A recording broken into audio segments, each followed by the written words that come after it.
All right. Looks like we're live. Brother Sam here for the Rift Online Church, building God's kingdom in you, and also for the Riftway Church, our little local work out here. Just driving some of these back roads here in town.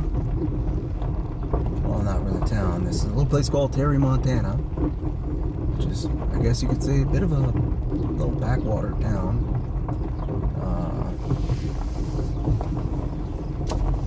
Town of maybe 600 people. Not too many people here. The closest city has maybe 8,000 people. You gotta drive a few hours to get anything bigger than that. Anyhow, just gonna park here in a second and then we can talk. Oh, this is a private road. Doesn't look to be. Alright. I can do this outdoors, but I won't have as much control over sound if I do. It's a pretty nice backdrop here. These little mini mountains in the background. Yeah, which some of you may be able to see. Anyhow, we're going to start taking questions in a bit once we have a few more viewers. Ahoy! Hope you're doing alright. God bless you. Good to see you. And see what questions people come up with today.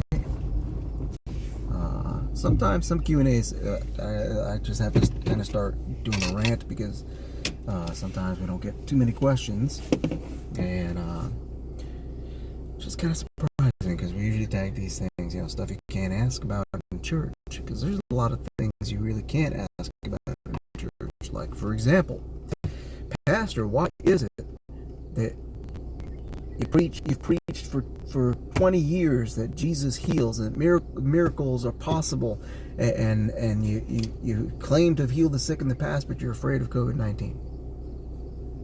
That's a pertinent question.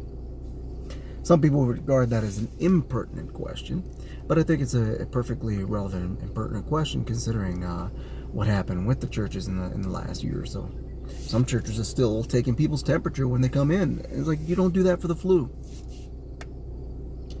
And, one preacher acquaintance of mine, he took a selfie wearing a mask alone in his car.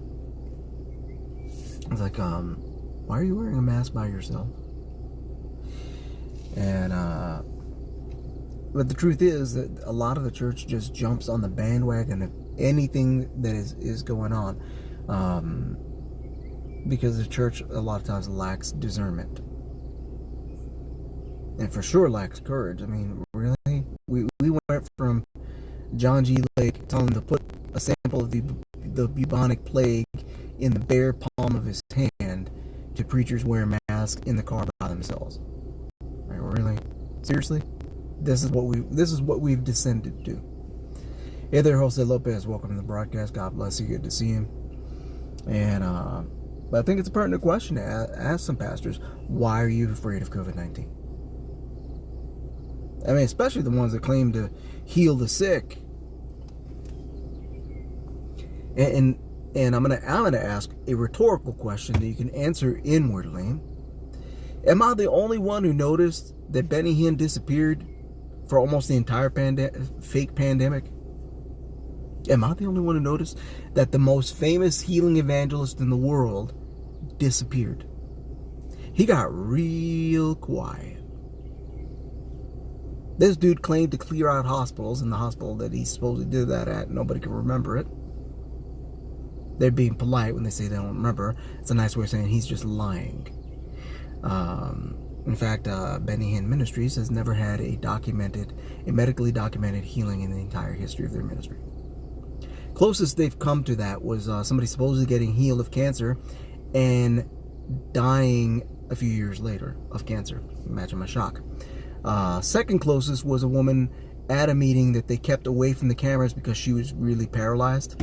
And some young prophet that was there, he told me about it, felt sorry for her because the security wouldn't let her anywhere near the platform. Hey there, G. Robbins. God bless you. Good to see you. And he prayed for her, and God healed her, and she got out of the wheelchair, and then Benny took the credit. Sent the cameras right away. Same cameras, they didn't let her anywhere near. They kept her under the balcony behind where the cameras were. so that she would never be on camera. And this is something that the healing evangelists like to do. They will make sure you stay off camera if you are really sick.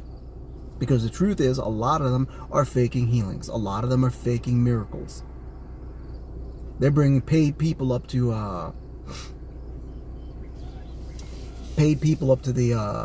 the microphone to testify that they've already been healed, and it's always some kind of disease that you can't see.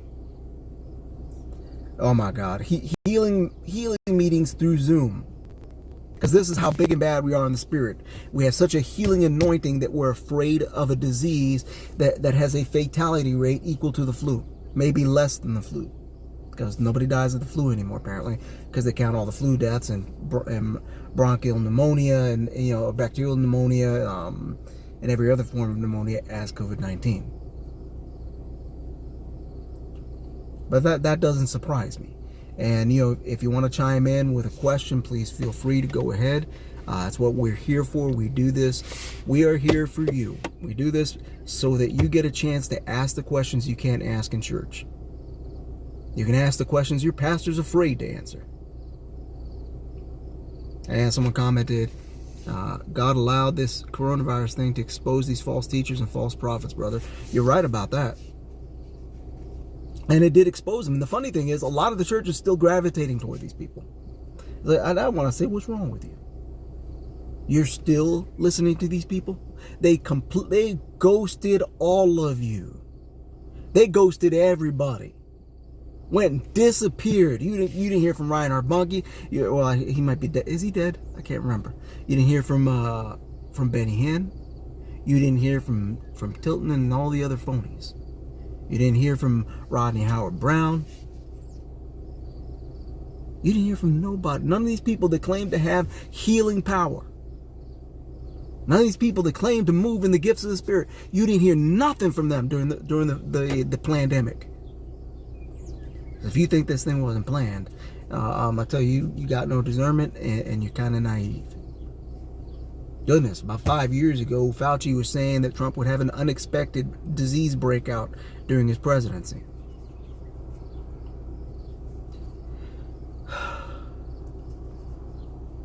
Completely planned. But anyway, I'm hoping somebody asks a question. Come on, guys, this is a Q&A. Don't be shy. I don't shame anybody for asking a question. You ask questions because you don't know things. That's all right. It's okay not to know something. There's one of the horrible things that I can't stand about the church is that we create this atmosphere where we develop all these different religious behaviors that we pretend are spiritual, so that people can pretend they're spiritually mature, and because they're so good at pretending to be spiritually mature, you're afraid to ask a question because you think everybody else already knows the answer, and you either don't want to look dumb or don't want to look less mature than everybody else. You're right, they are spellbound. And the truth is, a lot of these people that act spiritually mature, they for sure ain't grown. For sure they're not grown. I know people, they've been in ministry for decades and they are immature. How do you know this? They fly off the handle real easy. They're not emotionally stable. Many of them operate in jealousy. Let me help you out here. If you operate in jealousy, you are not spiritually mature. Not saying if you ever feel a slight twinge of jealousy here and there once in a while, that means you're not spiritually mature. I'm talking about people who for real operate in jealousy, and it's evident all the time. And you see that's rampant in the church. Yeah, and then you got people who are just easily offended. They're getting butthurt over everything. The church that I was a part of years ago, people would come to me with questions about the word because they knew I knew the word. They knew I could teach, and I guess they could sense an anointing on me, and they would come to me. And you know what I would tell them? I would tell them to ask the pastor or ask one of the elders. And you know why I did that? Not because I didn't know the answer. I did that because I knew the pastor would get butthurt. I knew the elders would get butthurt, and I would get accused of trying to take over the church if I answered people's questions. That's how bad it was. And that's common in the church. where you gotta keep quiet and not answer any questions if people ask you questions, because the pastor's going to get jealous. And some of you can say, Brother Sam, you're being paranoid. I'm being paranoid. When they finally let me teach in that church, I did a 17-week series on spiritual authority, and the pastor had the deacon erase all the master tapes. Tell me again I'm paranoid?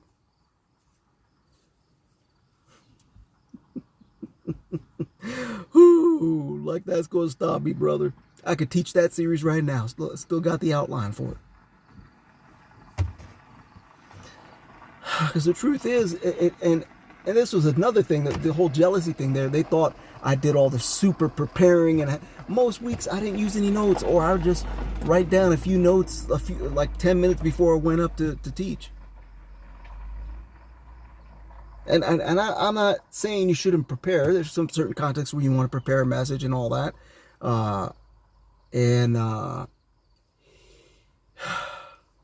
And for those people wondering about the whole controversy of that last episode of The Chosen where Jesus was preparing a sermon,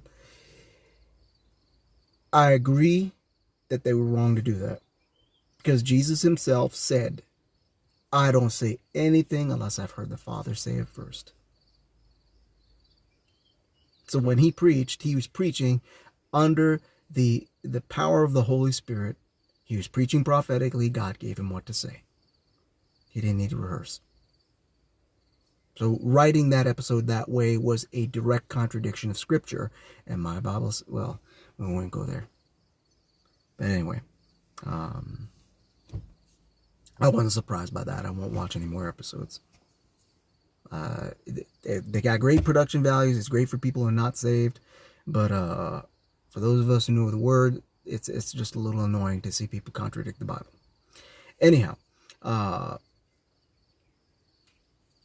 there's so much envy and jealousy in the church. You can't answer questions. You can't say anything to anybody. And goodness, what I just said probably going to make people mad. If you think I'm wrong, you think I'm wrong. I don't care.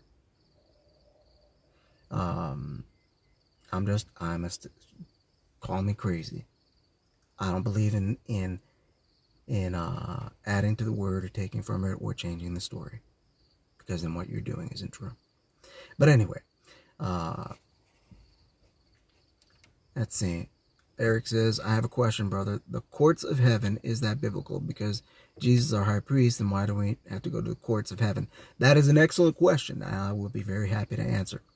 The courts of heaven doctrine is not scriptural. I don't care how many books they write about it. They'll write multiple books on it because they want you to buy books.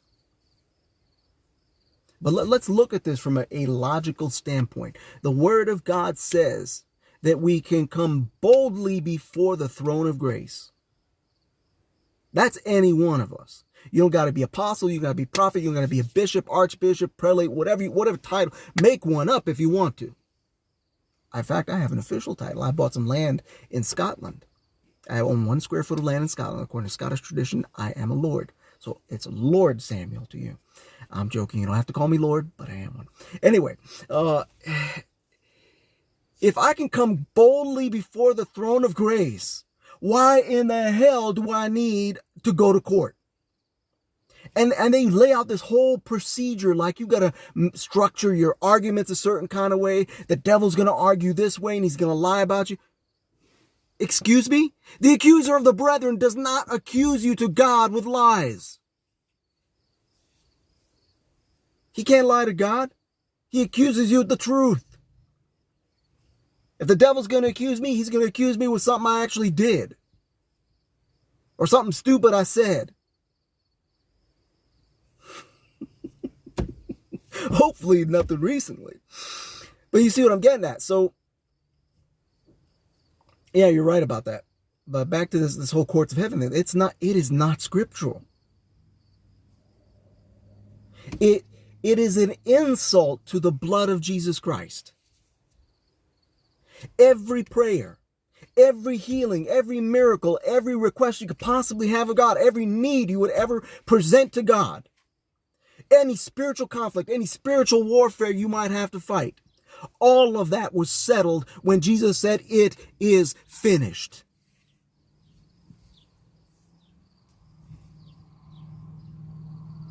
The idea of the courts of heaven where you got to argue against the devil, that's an insult to the finished work of Christ. He said it is finished.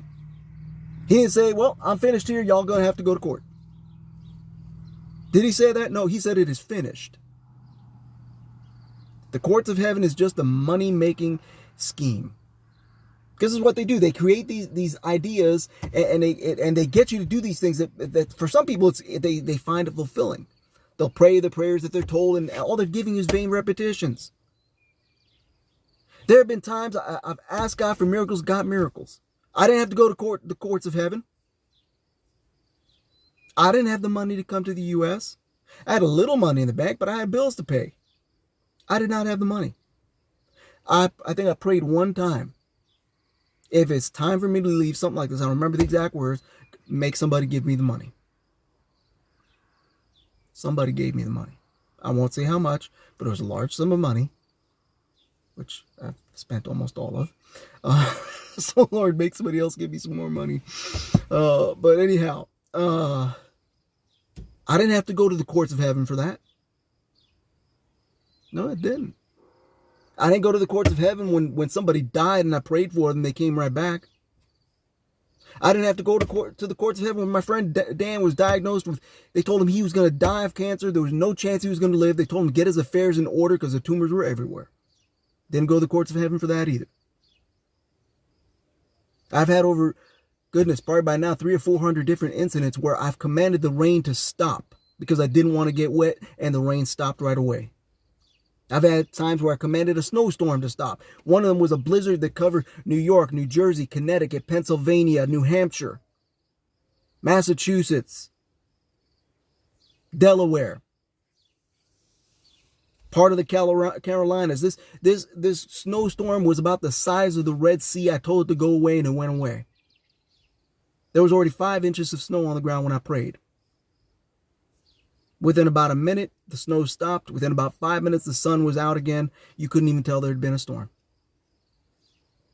Within less than 20 minutes, all the snow was melted. The rest of the day was over 50 degrees. I didn't go to the courts of heaven for that. And I won't go to the courts of heaven. You know why? Because Jesus said it is finished. So no, it's definitely not scriptural.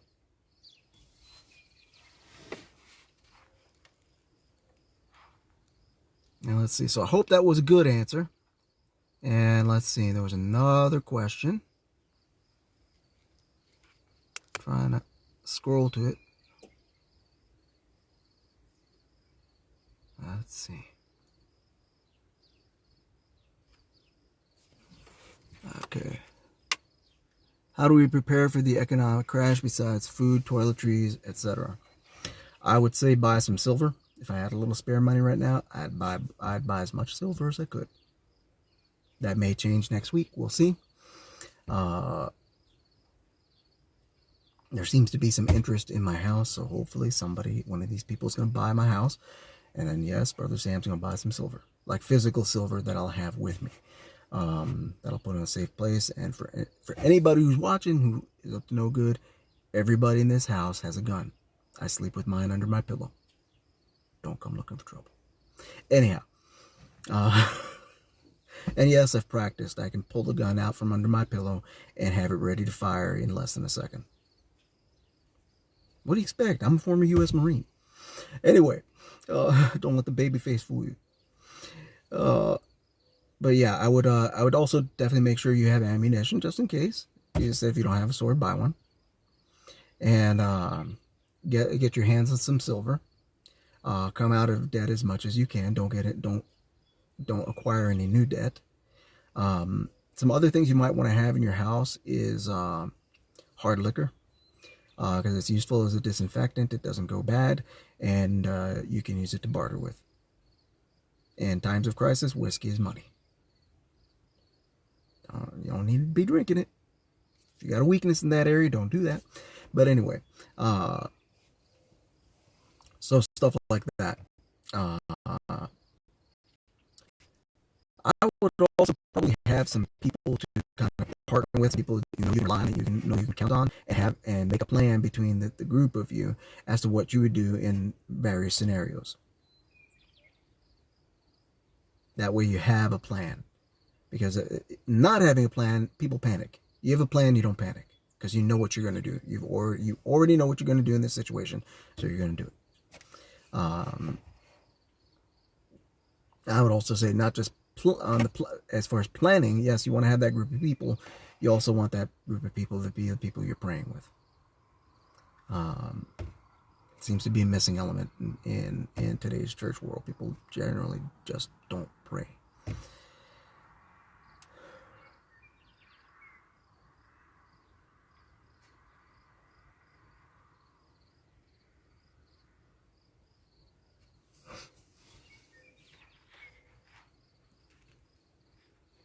If they come up with something so silly, people can come up with all kinds of stuff when they want to make money. Whether it's the courts of heaven or writing a script where Jesus has to practice a sermon. The greatest prophet to ever walk the face of the earth, the literally God with skin on. God in a human body. No, he didn't have to practice sermons. I don't practice sermons, my goodness. Generally speaking, I've had a few where I did practice, but I generally don't. Why? You're going to tell me Jesus had to practice a sermon? Here I am, taking questions, and I could do this all night. Take questions and be completely unfazed, but you're going to tell me Jesus needed practice. Please. Anyhow, and I'm not saying that I'm so great or I'm such an amazing teacher of the word or I'm so smart. Well, I am really smart. I can't lie about that. But the truth is, God gave me grace for it. He gave me grace to teach. He gave me grace for understanding the scriptures. So this is easy for me. I'm not boasting here. He gave that to me. I have nothing that God didn't give me. Whether it's my ability to teach the word or my dashing good looks. I'm joking. I'm just kidding, but it's true. Somebody's going to take that too seriously. Okay. Hey there, Sandra Ann. Good to see you. God bless you. Hey there, Angeline and Lydia Marquez. Welcome to the broadcast. God bless you. Hope you're doing all right. And if someone else has a question, keep them coming, folks. Keep the questions coming. That's what I'm here for. Because when you ask a question, you also help someone else. Because they may have the same question, or they may be wondering about the same thing, but they didn't phrase it the way you might have. So your question could potentially help a lot of people. Another question, what does Jesus mean we are gods? Not in the sense of being objects of worship, but gods with a little g, that we are the image and likeness of God. We are his offspring. You are Jehovah Jr. So he took that out of the Old Testament. I forget where that is. But because we are connected to him, it's like we may as well be gods. What do you think it means in John 1? It says that all those who believed him, to them he gave the power to become the sons of God. The term sons of God is more than God is just my sky daddy. It means a lot more than that. That is the first time in Scripture where the phrase sons of God is ever used in reference to human beings. The term B'nai Elohim in the Old Testament was always used about beings that people presumed to be angelic. They may not have been angels. They may have been other beings that God created that were above human beings, some of whom pretended to be gods. So in the Old Testament, when it says sons of God, it's talking about a life form that's considerably higher than us, but apparently can reproduce with us, according to Genesis 6. So they appear to be genetically about as human as we are. They're just smarter, and apparently they don't die. And they may have abilities we don't have, but that's some of that is speculation. So I believe that's what he meant, because by believing in him, we are elevated above our status as humans, as mere mortal humans that are fallen and have the Adamic nature, but we take on the nature of God. So almost like God with a little g. Doesn't mean we're an object of worship. Doesn't mean we get to do whatever we want, because we're still his. Just like, if you're a prophet, you're his prophet. Might be your gift, but you're his prophet. So I hope that helps. And J. Robinson says silver is going to skyrocket once Biden brings in the Green New Deal and forces everyone to use electric cars. Yes, silver is going to skyrocket, and a lot of other things are going to skyrocket.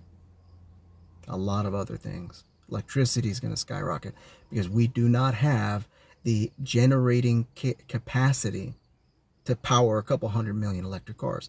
Also, electric cars cannot be recycled. The battery casing costs more to replace than the car. This is already happening in France, where the French government is throwing these cars away. They have basically a what amounts to a boneyard where there's thousands of cars that are now useless because they can't afford to replace the battery casing. The battery casing costs more than the car. Electric cars are an incredibly bad idea the way they're building them. Like I said, the way they're building. There is a way to build an electric car where it doesn't even need a battery. It's been done before. Nikola Tesla did it about 100 years ago. So it can be done, but they don't want you to know that. Now, you might think that's a conspiracy theory, but 10 years ago, when I was telling people you can transmit electricity wirelessly, people said that's a conspiracy theory. That's impossible. And now you got wireless chargers. And nobody has apologized. Wireless chargers. So yes, you can transmit electricity wirelessly. And let me give you a physics lesson here. The first law of physics is that every action has an equal and opposite reaction. So if you can take a radio, like the cell phone is basically a radio, it converts voltage into a radio signal. That's how it works. The opposite is also possible. You can take a radio signal and convert that into voltage. Which means if you have the right kind of antenna and the right kind of radio, you can pull radio waves out of the air, the radio waves that come from the sun, and use them to power an electric device, including a car. That's what Tesla did. Did not require a battery.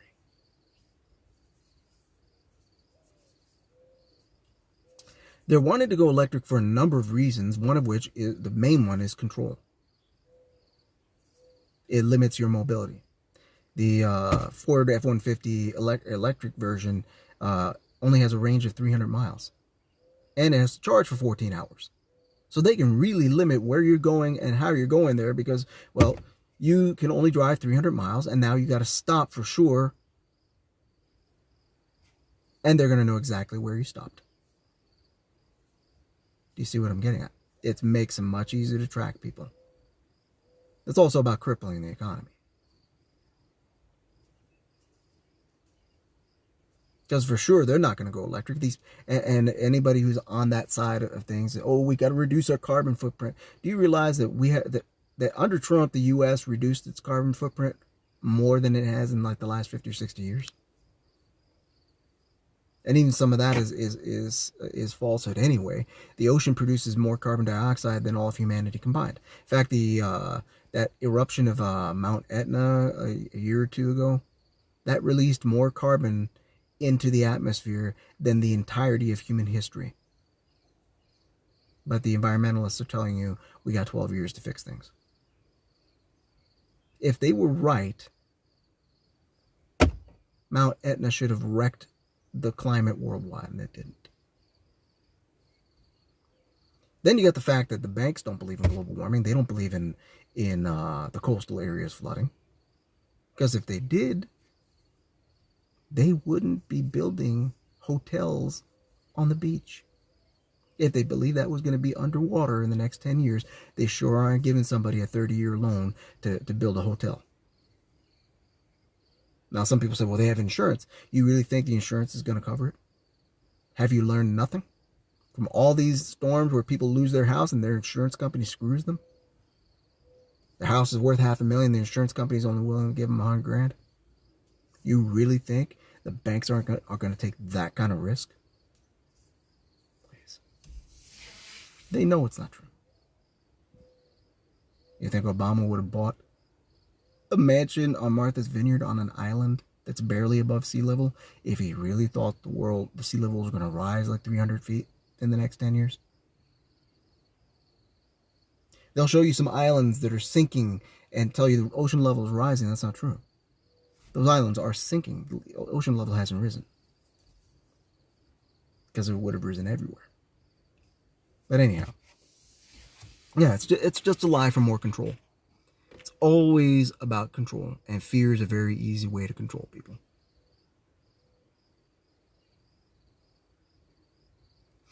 Yeah, like Jay Robbins said, it's a lot easier to control because all these vehicles will also be connected to what they call the Internet of Everything. They will have total control of your car. If they don't like what you're saying, they can shut your car down. They don't like your opinions, they can shut your bank down. They're already doing that in China. Google actually created that system for them.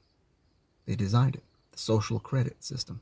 You have a social credit score, and then if the government doesn't like something you said or something you wrote or whatever, they monitor your social media, and Facebook is complicit in this as well. If they don't like, then your score drops. And once your score drops to a certain level, you can't travel beyond your city. There's certain jobs you can't get. You can't buy gasoline. You can't buy groceries. Do you see what I'm getting at? It's about total and absolute control.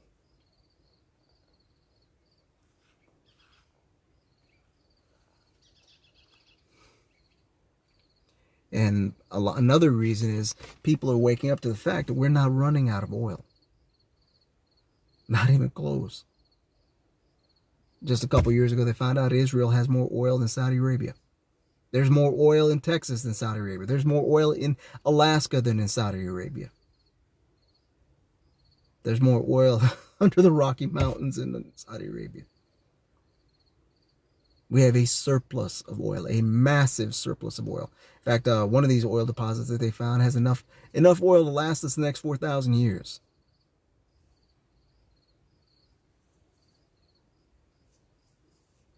So you can't have total control without an illusion of scarcity.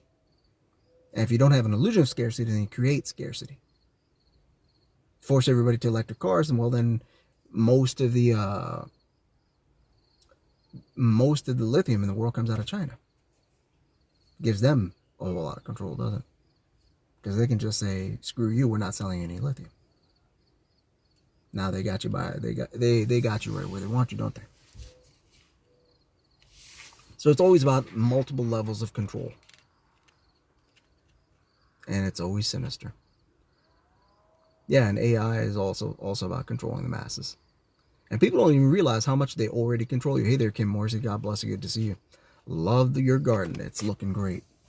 I'm still waiting for mine to come to life. The potatoes are doing great. The onions are doing great. Everything else is just barely starting to sprout. Sometimes I feel like I never left Canada. Anyhow, yeah. Andrew says, you'd think they would want to keep America the way it is.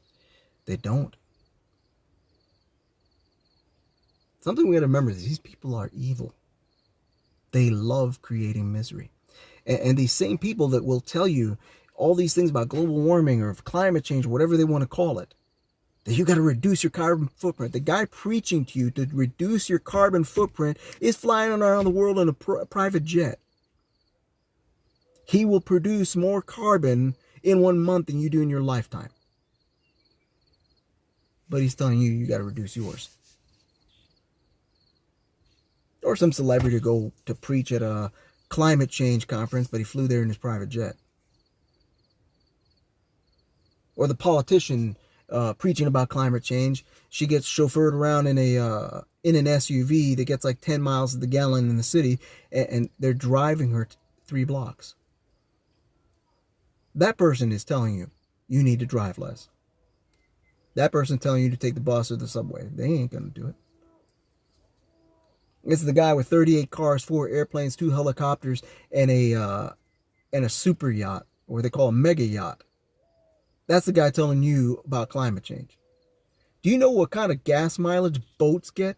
Small boats will get like 2 miles to the gallon. Never mind a mega yacht. I don't even want to know what they're using. Ain't got no sail on it. This thing is powered by diesel. And, oh my goodness. These things, they're probably, like the bigger ones are probably burning probably like 50 gallons just to go a mile. And he's going to get in that mega yacht and he's going to sail from New York to Hawaii if he so feels like it. More like from LA to Hawaii. But you get my point here. The same guy preaching to you about climate change will throw down $100,000 in fuel to use his mega yacht. He'll go and burn up $50,000 of jet fuel to fly to the climate change conference and back. But he wants you to change your lifestyle. Yeah, exactly. Nancy Pelosi takes a big old jet from D.C. to L.A. every week, sometimes more often than that. And these people are telling you you need to drive less. Any one of them uses up more resources in 1 month than you do in your entire lifetime. So the hypocrisy is just, way off the scale. If they really believed what they're preaching, they wouldn't be doing those things. Which brings us back to the church. If these preachers really believed what they were preaching about healing, they wouldn't be wearing masks, they wouldn't be taking people's temperatures at the door, and they wouldn't have shut down the church for COVID-19. If they really believed what they're preaching to you. The truth is, many of them don't. Or do you think it's just coincidental that Jesus said, there'll be many to whom I will say, depart from me, you who work iniquity, for I never knew you. If someone else has a question. Oh yeah, AI is everywhere. And interestingly enough about Google, their graphics driver is called Adreno. Their browser is called Chrome. It's an inside joke, Adrenochrome. If you don't know what adrenochrome is, let me horrify you real quick. Adrenochrome is made from the secretions of the adrenal glands. It can be made also from secretions from, I believe, from the pineal gland as well, after you've tortured somebody. You'll also find amounts of it in their blood if you drink it. It'll get you high, really high, and apparently helps you stay young. The best adrenochrome comes from children. Or did you think 800,000 children go missing in the United States every year and it's just a coincidence? Why do you think they wanted that southern border open? All these unaccompanied children. What do you think they're here for? They're here to be trafficked. Both sexually trafficked, also used as slave labor, and then many of them will be used to generate adrenochrome. There was a shipment of adrenochrome that was intercepted last year. There's 300 dry pounds of adrenochrome. That amount of adrenochrome requires 30,000 children. Roughly. 30,000 children they murdered to make that. These people ain't playing. You think it's a coincidence that Google's browser is called Chrome and its graphic driver is called Adreno? See, one of the principles of the Luciferians is they have to reveal who they are. They have to do it in a subtle way, but they have to tell you who they are. That's why you see all these music artists doing this. The Eye of Horus.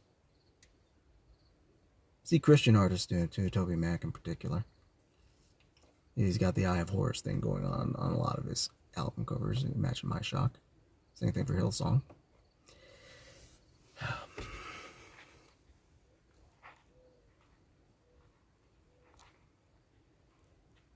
Yeah, they want a one world government to some extent. They already have it. People act like the New World Order is coming. A lot of it's already here. The world already has one air traffic control system. Think about that. Just about all the airports in the world cooperate. We can't agree on anything, but we can agree on that. Can't agree on everything, on anything, but all the countries in the world agree that nobody should be allowed to explore Antarctica. There's a reason for that. But I can't get into that because that's going to be too much for some people. But anyhow, if you got questions, We will keep taking questions until it starts getting dark. Then I gotta head home.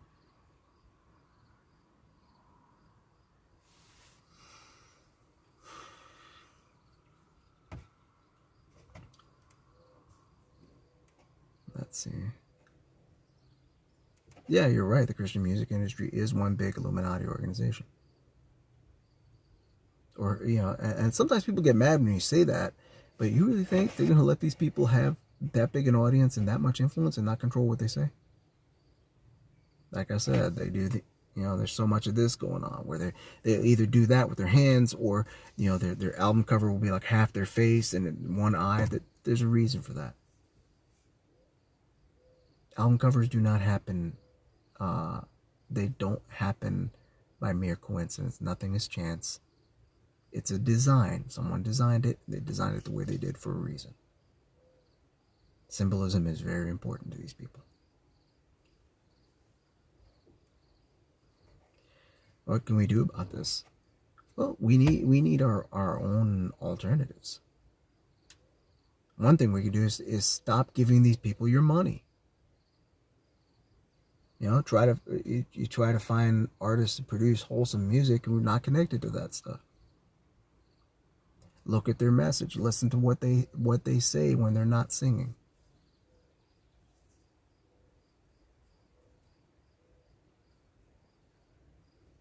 Find out what you get about their behavior when they're not singing. If the leader of an organization puts out a statement about his father's pedophilia, saying that the children tempted his father, that's probably an organization whose music you should never buy again. That was Hillsong. He blamed his father's victims. I wouldn't be surprised if he's a pedophile too. Because who in the world blames the victim of a pedophile for the pedophilia? Sounds like a pedophile. Might as well say they were asking for it. We do need to intercede. We do need to pray, but we also need to take some action. Stop giving these people our money. Stop going to these people's conferences. Stop going to their conferences. Stop buying their stuff.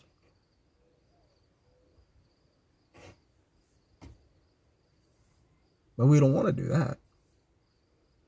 I mean, goodness, we can't get people to give up their Netflix subscription. Doesn't matter that, one of their executives got arrested for pedophilia shortly after they released Cuties.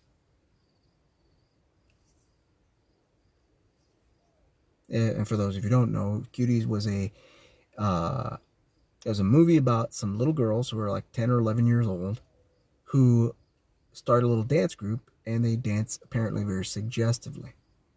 Seen a still photo from it where they're all in various poses dancing, and one of them is rubbing her crotch.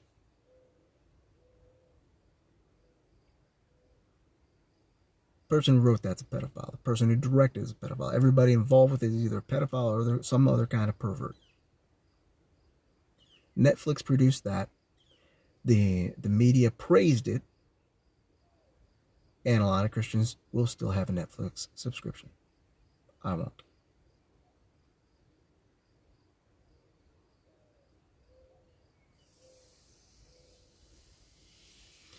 Well, it's not just about numbers. It's also that people have their own will, and they're doing what they want. Most of the church is tremendously unclean. We have no idea of absolute loyalty. Most Christians have one foot in the kingdom, one foot in the world. We think nothing of it. Everybody's doing something bad, so I might as well. All these companies are evil, so, it doesn't make a difference. It makes a difference. Because not every streaming service is putting out movies like Cuties. Maybe eventually most of them will, but then you got to make a choice. Because the fact that they're all doing it doesn't justify it. Because if that's the case, then you can commit whatever sin you want because other people are doing it. Now that's usually, and that logic is a sign of someone who's not yielded to the Holy Spirit. Don't tell me you're surrendered to God. Don't tell me that you listen to the Holy Ghost and that you are led by the Spirit, because you're not. Because the moment you point at someone else's sin to justify yours, I know for sure you ain't right with God. I can't say, well, it's okay for me to do X, Y, Z because this one's doing that. No. Try that argument on Judgment Day. I promise you it won't work. You'll be accountable for your sin. You're going to be judged by your works. You can't point at anybody else's.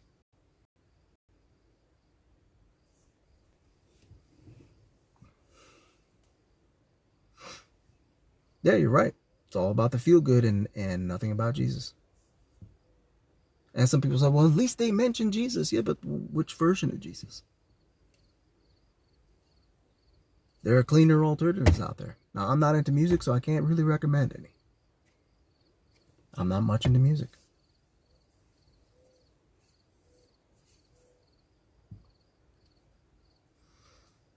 So you'll have to do your own research. And some people will say, I don't have time for that. Okay, you don't have time to make a little bit of effort to determine whether what you're listening to is from the enemy or not.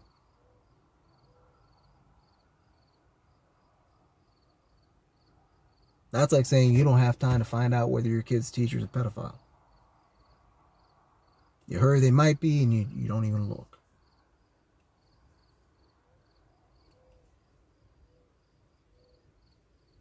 And this is a big problem with the church. Our loyalty is so flimsy that we're looking to justify keeping things in our life that are unclean.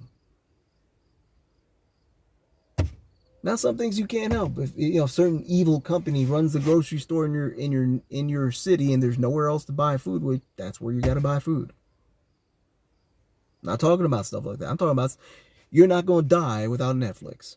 You're not going to die without Apple streaming or whatever. You're not going to die without Amazon Prime. You're not. And this brings me to another point. Here's a rhetorical question, since nobody's asked a question in a little while. Why do you need so much entertainment? Why do you have such a tremendous need for an appetite for entertainment? Leonard Ravenhill used to say that entertainment is the devil's substitute for joy. And I think he's probably right. We're talking about, I'm sold out for the kingdom, but we got a tremendous, and this is pretty much the entire church, has a huge appetite for entertainment. Most of which is mindless. Most of which is pointless. And I'm not saying you can't enjoy life, but my goodness, can you enjoy something else? You got to find your enjoyment. You got to buy your enjoyment from a company is on the other side of the spiritual war we're fighting. What kind of psychotic person in the middle of a war, let's say when America was fighting Germany in World War II, would they have bought stuff from Germany? So yeah, let's send Germany a whole bunch of money in the middle of a war. No, of course they didn't do that, because that would have been crazy. But here we are, we do it. We know these people are enemies. We know these people are not on our side. We know they're hostile to us. Just like the Christians who are stupid enough to buy coffee at Starbucks. Several years ago, the CEO of Starbucks came out right and said, if you support traditional marriage, we don't want your business. If you're a Christian, we don't want your business. And yet after church, you're still going to Starbucks. If that's you, I'm going to tell you, you're one of the dumbest people I ever heard of. You may think I'm being mean, but tell me how that's smart. Prove me wrong here. Tell me how it's wise and intelligent. You're a genius because you're going to spend your money on overpriced coffee from a company that literally insulted you, told you they don't need your business. That's an insult to a customer. Customers are what make a business what it is. Without customers, you got nothing. You got the best product in the world. If nobody's buying it, all you are is bankrupt. So it's kind of a big deal to tell your customers, I don't need your business. All right. God bless. Take care, man. But we'll go ahead and go to Starbucks. Really? That's just one of many examples. You don't need to go to Starbucks. Make your own coffee or go somewhere else. Goodness, this is the little town near here, Miles City, is, like I said, only 8,000 people. And they probably got like 20 different coffee shops. Do you know how many coffee shops? It's ridiculous. I don't even know how many coffee shops they got. They got plenty. So you don't need to go to Starbucks. There's quite a few others that actually have much better coffee. It's a little town called Forsyth. They got a great coffee shop. I can't remember its name. They got a coffee called Kick Me. It's really good. Yeah, they also have clever names for their coffees. And then you're actually benefiting a local business instead of some giant corporation that's just sucking the money out of the community. But anyway.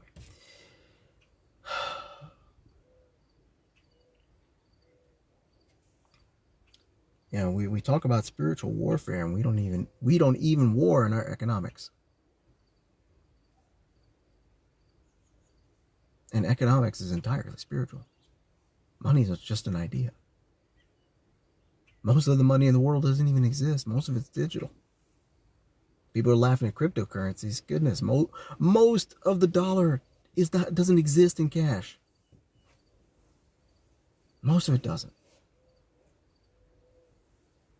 And it's only worth something because they said it is. It's what they call fiat currency. It's not backed by anything.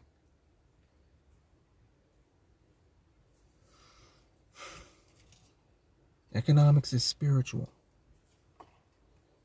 Why do you think they use economics against us every chance they can? They use politics every chance they can. Decades ago, the church convinced its people not to get involved in politics. In fact, you really think it was just a coincidence that it became popular culture, that it was considered bad manners to talk about politics? Don't talk about politics or religion. Well, they got you to shut up about something that literally affects every aspect of your life, because politics affects everything. You think it doesn't? Try to drive without a license. There are very few things you can do without the government's permission because of politics. And then religion. Well, if you never talk about religion, how are you going to witness to people? They fooled us into not talking about two things that are really important. And then they manipulated the culture more to make it so that those subjects make people really angry.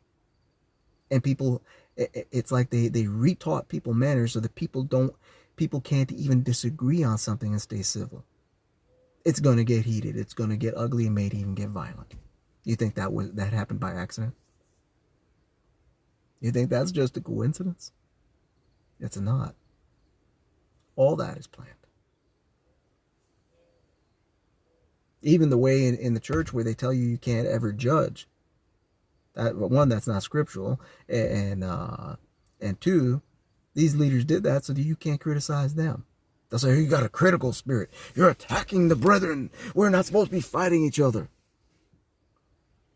So let me get this straight. I should shut up about the preacher that likes to bend over little boys because he's got a big church.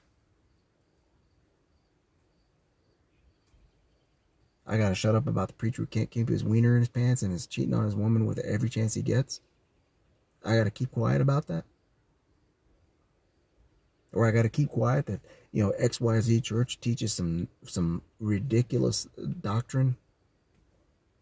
They'll tell you once saved, always saved, so you can live any kind of way you want. Their teaching is literally going to lead people to hell, but you want me to shut up. It guarantees that they're not accountable.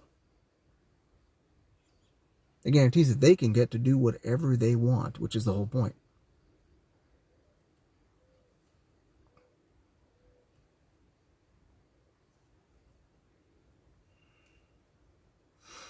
Yeah, I can see why they would want an 80% tax on crypto, because that would make it so that nobody could make money off it.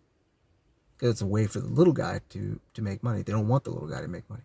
Because the little guy starts making money, he doesn't need the big guy anymore.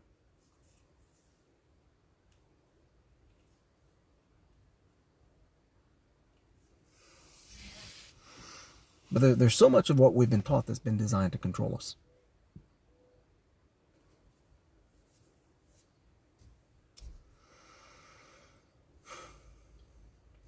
so much, especially in the church. All this stuff about not criticizing, not being judgmental, all that's designed to make sure that nobody snitches on the preacher. It's designed to make sure that the preacher man can do whatever the heck he wants. That he can do what he wants, when he wants, to whomever he wants. And it's also designed to make sure that people, it's designed to put butts in seats. Because nobody can ever judge when you can show up in church and you live whatever way you want. And that's a great way to fill seats. Because if you don't preach that way, well, they're just going to go to a church where they do preach that way. And some preachers will actually say that and use that as an argument to say that you should, preach that way so that people don't leave. It's like, well, if they leave, they didn't want Christ anyway.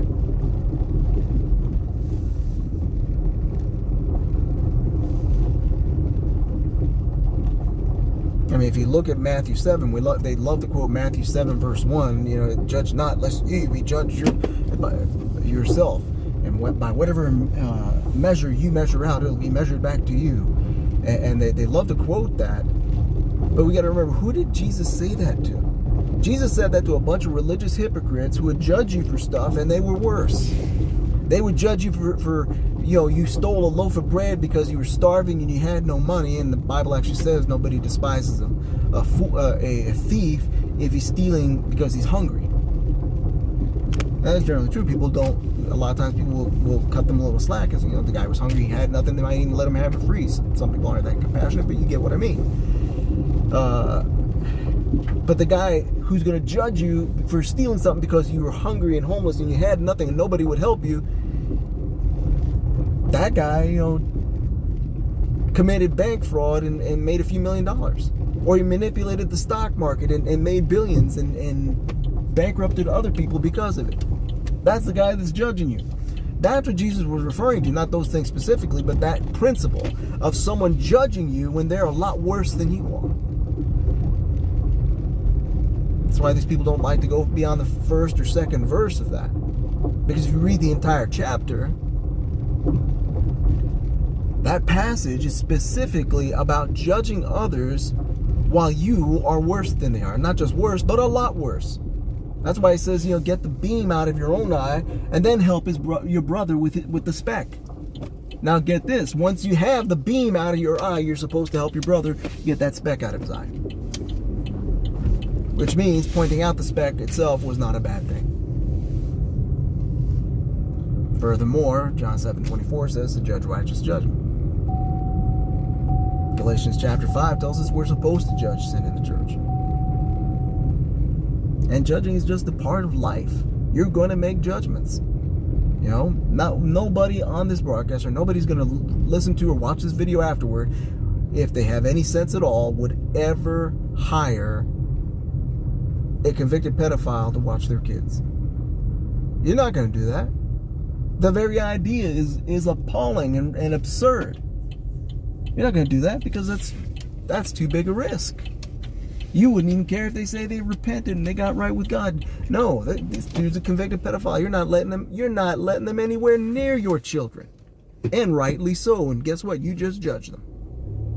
Just like no bank is going to hire a convicted bank robber, especially if he's unrepentant. Why do you think a lot of jobs they do a background check? They want to make sure that you don't have any felony convictions.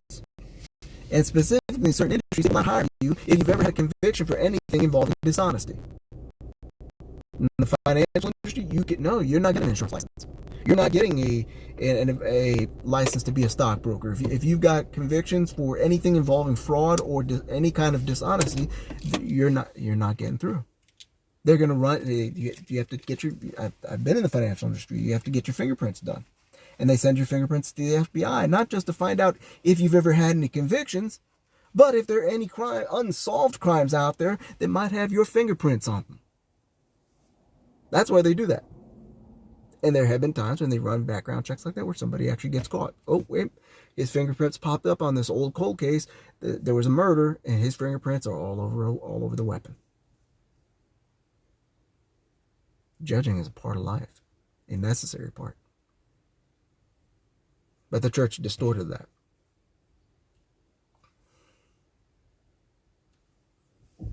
The church distorted it because, like I said, it puts more butts in seats. It also makes sure you can't criticize the leadership. You can't criticize what they're doing or saying. And they can easily silence anyone who is, or get you not to listen to them, because they happen to say something that appears to be judgmental.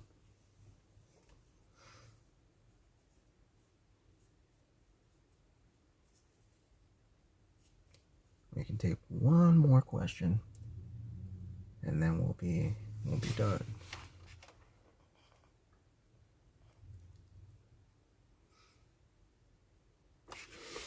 Oh my goodness, folks. So much of what we're taught in the church is designed to maximize control and to minimize accountability for leadership. Like someone sent me an article earlier about how there's a pastor in New Jersey running for governor of New Jersey. And apparently he sold his house to the church for $1.6 million. He still lives in the church. It counts as a parsonage. This way, the church technically owns the property, and therefore there's no property tax on it. And they made all kinds of improvements on it, so the house might be worth about $2 million now. And so it was just a way for him to avoid paying property taxes. And he's not the only one. There's a certain big name minister who's got a mansion in Malibu. It's one of his mansions that, goodness, 10 years ago was worth more than $10 million. So it's probably about a $15-20 million house. I don't have a problem with that. What I do have a problem with is it's owned by the ministry, so that he doesn't pay any property taxes, because otherwise he'd be paying about probably 50 or 60 grand a year in property taxes, if not more. Meanwhile, you in your little house, you got to pay more property tax than he does.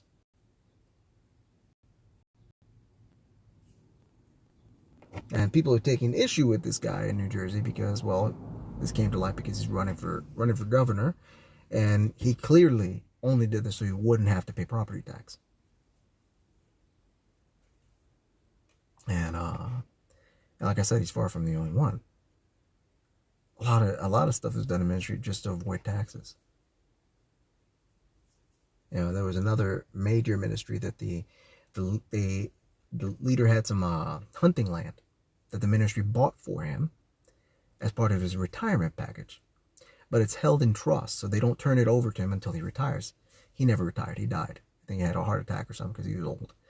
And there's an 8,000-acre parcel of hunting land. And he would go there, you know, during hunting season and hunt. But because it was held in trust by the ministry, zero property tax. That's what that's about. And which is, you know, it's dishonest. It's a legal loophole, but it is being dishonest, because he was never planning to retire anyway, and it was just a way of avoiding taxes.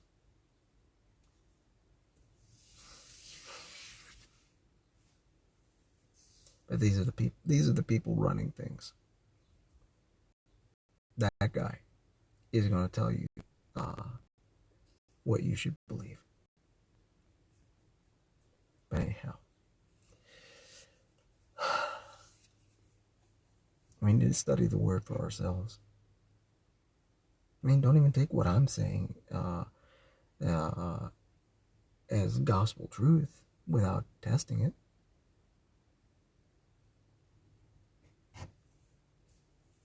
You know, do your own research, study the word.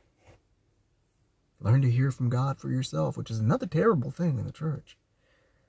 And we're going to close on this. One thing I've found over the years is a lot of the church doesn't want to be trained. They don't want to be taught. We claim we do. I remember years ago offering to, and I've done this a number of times over the years, I offered to do a training on hearing from God. To hear God from yourself, so you don't have to rely on prophets so much. Nobody was interested. Nobody. Ain't that something? Put up a prophecy thread and bam, you're gonna have 800 people wanting a prophecy. But nobody wanted to learn how to hear from God for themselves. That's very telling. And some of that's also just a plain old lack of humility. A lot of people just don't want to be taught because then, it's like people don't want to admit you might know something they don't. It's like, really? It's very silly. I don't got a problem somebody teaching me something. Yes, I wish somebody would teach me how to work on the brakes on my car so I could do it myself. I wouldn't be tripping that they know more about cars than I do. Of course they do. I know very little. I know how to, change spark plugs and do the oil and the belts, and I can do a tune up. Simple things like that I know how to do, but I don't know how to do brakes yet. I don't know how to do a transmission. I can do basic transmission service, but I can't change a transmission because I don't know how. So there's plenty of people out there who know a lot more than I do. That doesn't bother me. Something that will help you a lot in your spiritual growth is humility.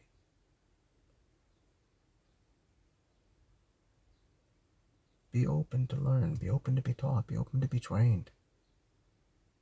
Doesn't make you less. Just means the other person is different. Means they have an assignment that is a little different from yours. And maybe they know more, so what? Maybe they have more authority than you, so what? This isn't a contest. It's not a competition. The kingdom is about completion.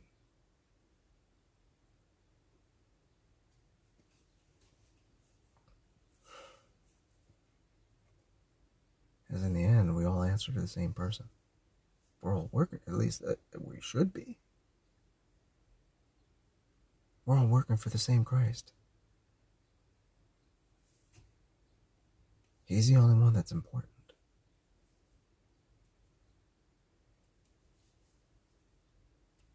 None of us has anything he didn't give us. You might be gifted in prophecy. The other one might be gifted in teaching. This other one might be gifted in organizing things. Maybe someone else is has a pastoral gift and they're really good at shepherding people. That's great. And there's different degrees of gifting. Fine. You don't have to measure yourself against anybody else because God is you're going to be judged according to how faithful you were in your assignment. How your assignment compares with mine is going to be completely irrelevant to the assessment. It has nothing to do with it. God is not going to judge you based on my assignment. He's going to judge you according to how faithful you were to what he gave you to do. Whether it was something big, whether it was something small, it doesn't matter. Did you do it? Did you obey? Were you faithful? That's the part that matters. We each have a purpose that's specific. We each have a mission that is specific. One person's mission is not necessarily better than the others, just different. Some missions are apparently harder than others. It is what it is.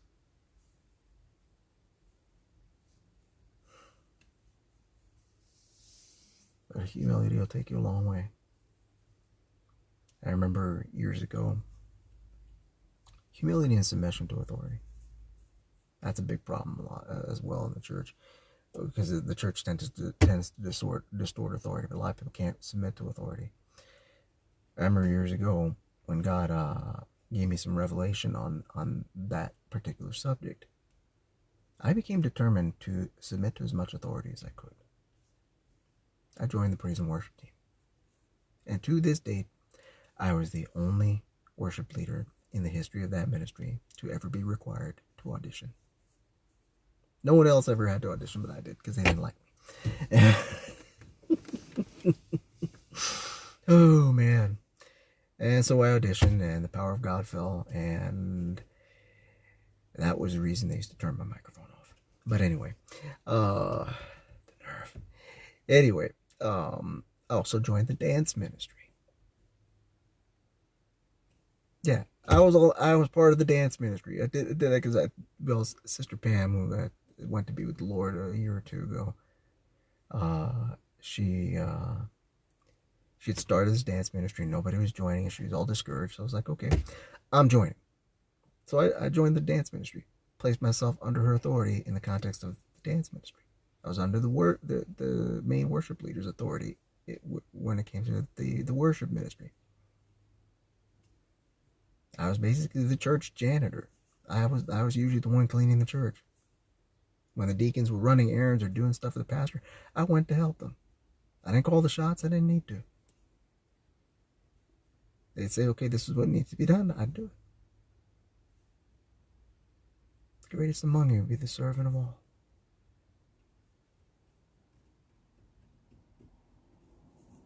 You will have as much authority as you can stand to submit to. Like, sometimes people will ask me, especially if they've seen some of the deliverance work that we do. They want to know why God lets me do some of the things that I do, especially with regard to deliverance, where it's not like a 4-hour deliverance. I just say shut up and come out, and it comes out. It's because I submitted to authority, and I continue to submit to authority. You will have as much authority as you can submit to. God doesn't give authority to rebellious people. And I did the same thing, in jobs that I've worked, to submit to authority. They want it done this way? Okay. I might personally feel that their way is stupid, but they're in charge and I'm not. So I'm going to do it their way. And it's a lot less stressful, too. I've been on jobs where people are complaining about the different supervisors. And this one's really hard to work with. This one's mean, and this one's that, and this one's that. And I'm sitting there wondering what they're talking about. That one job in Canada, they're like, oh, Brenda's really mean. And I was like, Brenda's always really nice to me. Oh, man. I don't know, maybe Brenda thought I was cute. I don't know. The tall ones usually do. But anyway, I never had a problem with Brenda or any of the other supervisors there. Stephanie was a little tough, but that was her personality, and she had her way of doing things. So what? Who cares? That's the way Stephanie wants it done. I did it. When Stephanie was on duty, I did it her way. When Brenda was on duty, I did it her way. When the old French guy was on duty, and he didn't care, he seriously did not care. He'd do whatever you want when he was on duty. It's 3 minutes to midnight. You got a customer on the phone. He's like, hang up on them. You're not supposed to hang up on customers. You get fired for that. But he's like, no, hang up on them, because he ain't going home late. He's leaving on time. He's locking that place up at midnight. We're done. And so with him, you can do that. Now, this other supervisor, I had a customer on the phone, didn't want to hang up. She's like, stay on the phone. I was with that customer to 2:30 in the morning. We're supposed to be out there at midnight. And guess what? She stuck around. She's like, oh, we're getting paid to be here. Guess what? That was her way of doing things. The French guy, he didn't care. But I just, okay, I'm going to go with the flow. This is how they want it done. I'm going to do it their way. Because I don't got an ego to bruise. I don't care. I'm here for a paycheck. So, you want spiritual authority? Learn to submit to authority. You don't always have to agree with them. And especially if it's a spiritual authority, my goodness. Now, it's one thing if they're telling you to do something that is completely unscriptural, it's not right in the sight of God, etc., and God has specifically and expressly told you otherwise. Always obey God. You obey God before man. But lay the ego aside. You'd be amazed at what a difference it makes. One, it's a lot less stressful. All these people, they were at those jobs, they were just tripping about these supervisors. I'm sitting there laughing. I'm laughing at them. I was like, you y'all are tripping. I can't even see it. As far as I know, Brenda wasn't mean. Stephanie might have been a little mean. I didn't care.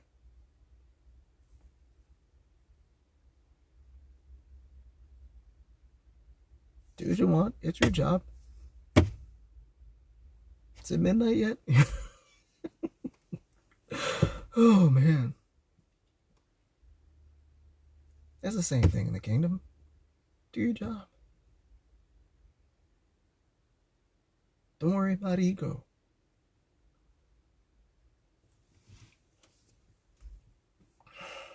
And we want all this authority, but we can't submit to any. Goodness, and we can't submit to authority because we're not really submitting to God. We're not.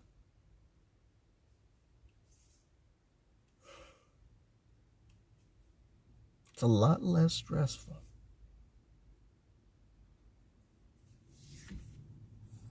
Because this is what happens when you submit to authority. What went on at that workplace was not my responsibility. It ain't on me. Yeah, if the boss told me to do something wasn't right, guess who it's on him. It's not on me. I did what he told him. He sent me a text message. It proves he told me to do this.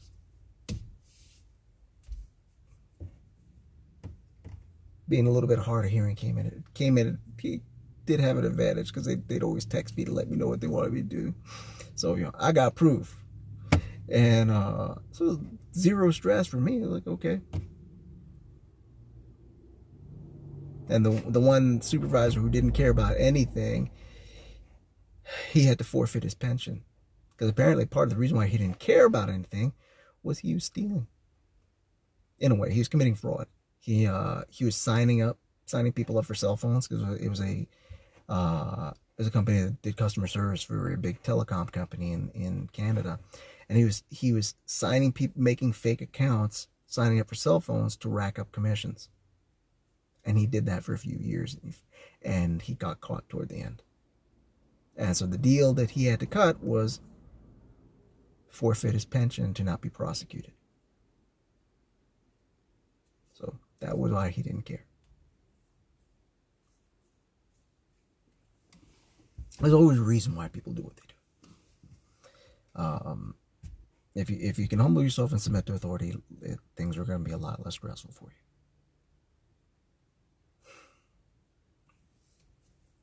And then you can be trusted with authority.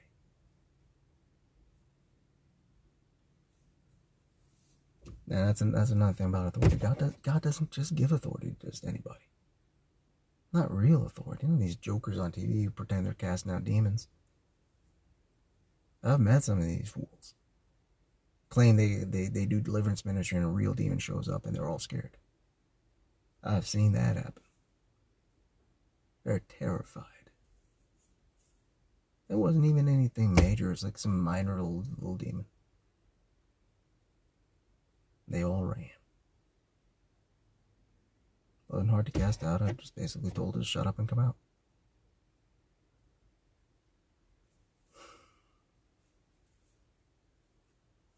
You want to have authority in the kingdom, you got to be trusted with it. Your most trustworthy state is that of safe strength.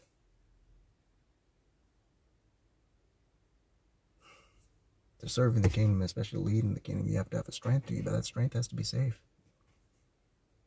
You can't be the person that's going to be ego tripping with your authority and damaging people.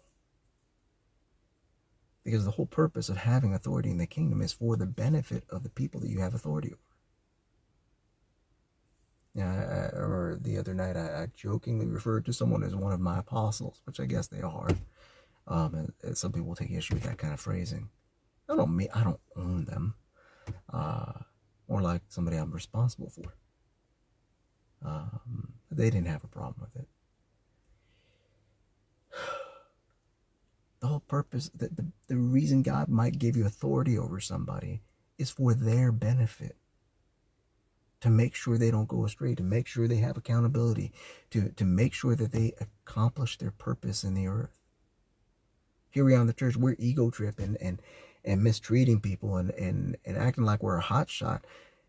If God gives you authority in the kingdom, it's to make sure that people don't go astray.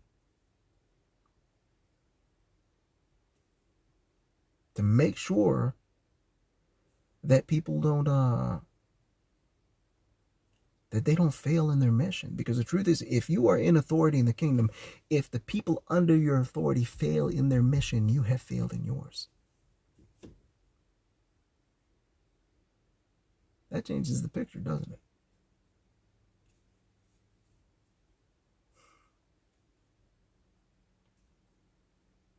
You want authority in the kingdom. Like I said, you got to submit to authority, and then you also have to let God fill your heart with His love.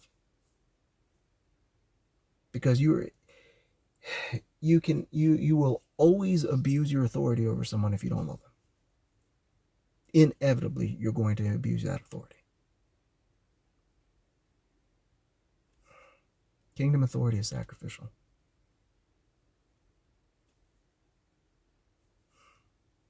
It's usually not glamorous. Can you be trusted? What will you do with it? I know people, they want to be over churches and over ministries and over all these people, and all they're really thinking about is all the money they're going to make, or they're going to try to make. Can you do it for free? Not saying you should. Can you? I've been doing it for free for more than 20 years.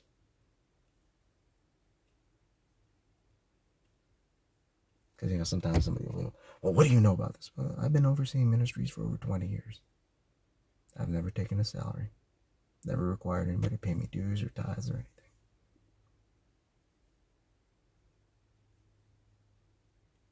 So I know what I'm talking about.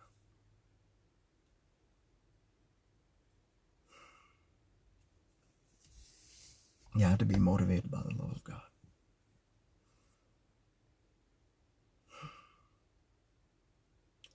You have to, and to some extent, you have to view people almost as children. Especially when you're dealing with gifted people, my goodness. And especially in today's church, most gifted people are so immature. Because like I said before, we're in the church, we've conditioned people to think being gifted means being mature. Or we've conditioned people to think because they got a gift, they've arrived somehow. And you have a lot of very gifted people who aren't very mature. And so as someone with authority in the kingdom, or someone who's going to have authority in the kingdom, you have to, at least to some extent, view them as children. Because many times spiritually they are.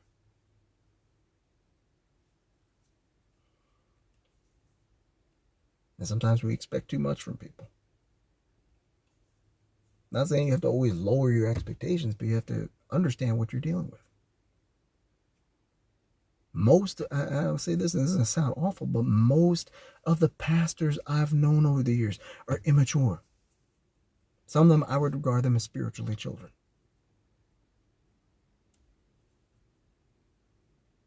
Overly emotional, so super easily offended. I mean, I know leaders in ministry, I know pastors that you pray for a sick person in their church and the person gets healed and they're going to resent it. Let me say that again. You pray for a sick person in their church and the person gets healed, they're going to resent it. God just answered the prayer, which means God was okay with this, but you got a problem with it. Now, I don't know about everybody else, call me crazy, but I would say that person's not spiritually mature. There's definitely a maturity issue there. You mad because somebody got healed? Really? I'd be sitting there like, I don't care whose prayer God answered, it was mine or yours. I'm just glad God healed him. Maybe it was both. Who knows? Stop tripping. I know leaders will erase your entire teaching series because they got jealous. And other kinds of petty stuff.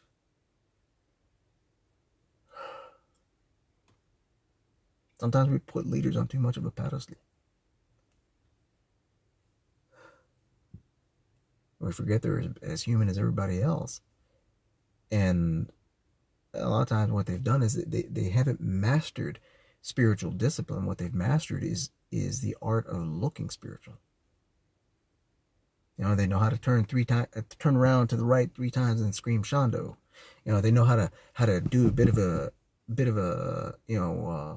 church jig at the altar to make it look like something's going on, and they know how to shout properly, how to do the right voice inflections when they're preaching, and they're preaching with power and authority, and doing that with their voice and all that crap, and there's nothing in it. They've learned the art of BS. And they make these things the standard for everything, and then we think that this is how it has to be, and this person must be spiritually mature. They're not. In a lot of parts of the church, we're led by children, and that's not a good thing. That's a very bad thing.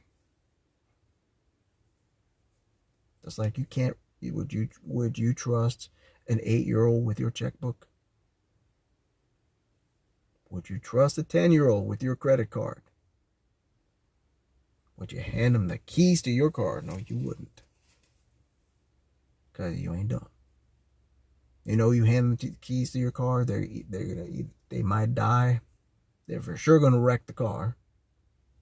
You hand them their credit card, that kid is going to spend all your money on something stupid. Because he's a kid, and kids do stupid things.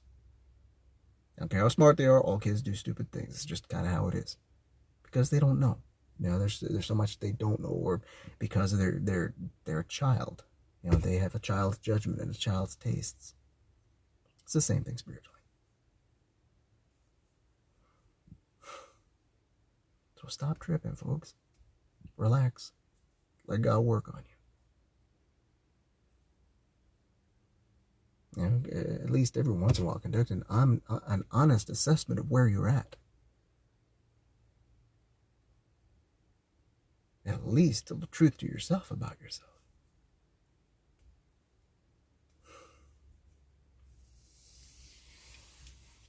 And I say these things. I don't say these things to shame people. I don't say these things to attack people. I don't say these things to make anybody feel bad. I say these things because I want you to grow. I say these things because I want you to mature. I say these things because I want you to get to the place where God can trust you with the completion of your mission. That God can trust you to place you where you need to be. That He can put the resources in your hand that you need to accomplish your mission. That God can trust you with authority. That He'd use you beyond your wildest dreams. That's why I say these things. Because I want you to be who God intended you to be. Not who I want you to be. None of this is ever about what I want. If I was getting what I wanted, I'd be somewhere warmer. Oh boy. I want you to become who God intended. I hope this is useful. Hope it was helpful. If it was, feel free to share it. Meanwhile, folks, God bless you and God keep you.